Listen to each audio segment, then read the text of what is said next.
Здравейте, какво знаете за отбора на Сабах?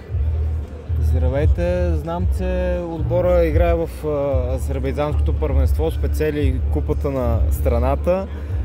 Има там някои силни единици, които показаха качества в предните европейски матчове и със сигурност не чакат лесни матчове отбора на Левски. Смятате ли, че Левски ще подцени съперника? Не, в никакъв случай.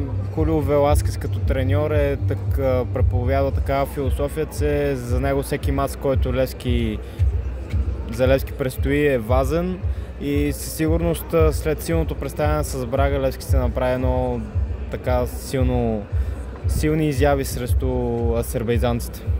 Мислите ли, че Алдир ще се справи с Джой Ланс Микелс, който в момента изглежда като най-опасният играч на Сабах, като в последните му 3 изиграни срещи е реализирал 2 хетрика, един срещу Целия в Лига Европа и един срещу Петрокуп в Лигата на конференциите?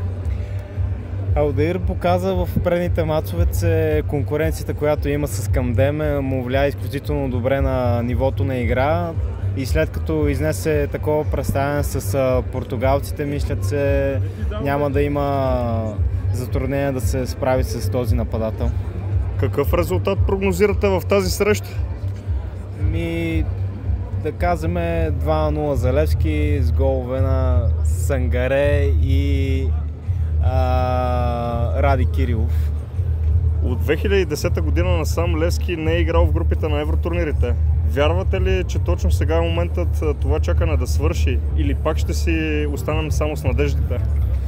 Със сигурност имаме шансове за основната фаза на конференциите.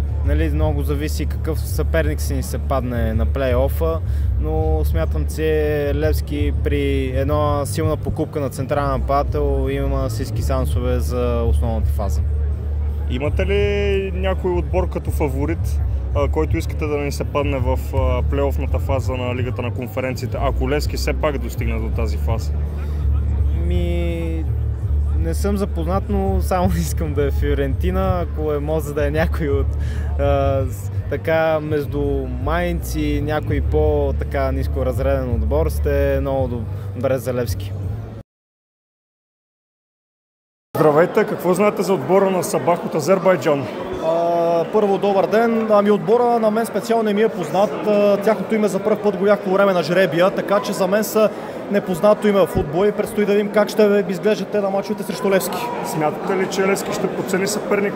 Не би следвало. Може да има някакъв елемент на подценяване, защото все пак мачовете с Брага са на друго ниво, срещу по-сериозен съперник, но смятам, че Хулио Веласкес ще потисне това нещо и Левски ще бъде готов за този матч и няма да има никакво подценяване. Мислите ли, че Алдир ще се справи с Джой Ланс Микелс, който в момента изглежда като най-опасният играч на Сабах, като в последните му 3 изиграни срещи е реализирал 2 хетрика, един срещу Целия в Лига Европа и един срещу Петрокуп в Лига на конференцията? Да, смятам, че Алдир ще се справи. До момента крайните защитници на Левски, Алдир и Майкон, са абсолютно безгрешни. Смятам, че ще продължи това нещо и че ще неутрализират фланговите футболисти на Сабах. А какъв резултат прогнозирате в тази среща? Трудно е да кажа, но ще бъда оптимист. 2-0 в София, 1-1 в Казахстан. От 2010 година насам Левски не е играл в групите на евротурнирите. Вярвате ли, че точно сега е моментът това чакане да свърши или пак ще си останем с надеждите? Вярвам и силно се надявам. През 2011, когато Левски игра в групите, аз за съжаление постиг само мача с Гент. Време е вече отбора да влезе отново в групи на европейски клубни турнири, за да има повече мачове, повече еуфория сред хората и съответно да се разпалва левскарския план, ако все повече млади левскари. Здравейте, какво знаете за отбора на Сабах от Азербайджан? Здравейте, не съм запознат с този отбор. Смятате ли, че Левски ще подцени съперник? Сигурно се надявам да няма подценяване от страна на отбора на Левски, с оглед на добрите мачове, които имаме досега и по-специално с тези с Брага. Какъв резултат прогнозирате в тази среща?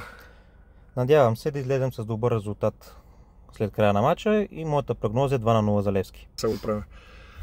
От 2010 година насам Левски не е играл в групите на евротурнирите. Вярвате ли, че точно сега е моментът това чакане да свърши или пак ще си останем с надеждите? Силно се надявам това да е нашия сезон и не само да влезем в групите на Лигата на конференциите, но и да спечелим шампионата на България. Само Левски!